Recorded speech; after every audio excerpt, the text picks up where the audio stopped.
So hello guys and welcome back to the channel. Today I'm going to show you how to delete your Duolingo account. So the first thing you want to do is open up Duolingo.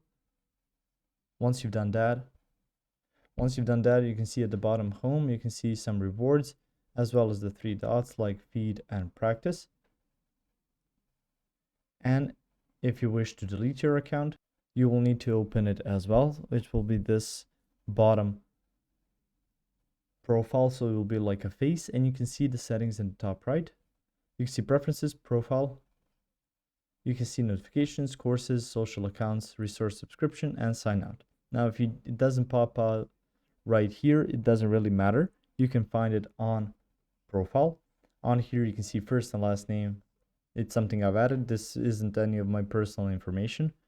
And through there, you can just click on delete account. On here, you have time to read whether or not you want to delete your account. Proceeding, you will delete your Duolingo for Schools accounts and erase all of your personal data stored by Duolingo, lose your learning process and achievements.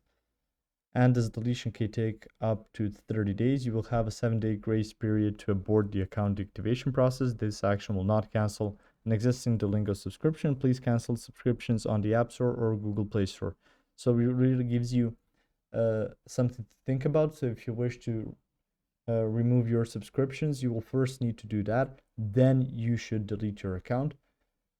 So make sure that that's already done. And after that, just click on this red button or these red letters and remove your account. If you found this information helpful or useful, you can like the video. You can also share the video.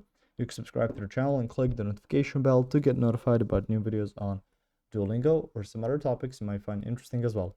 Thank you very much for watching this video, and as always, I'll see you guys in the next one. Goodbye.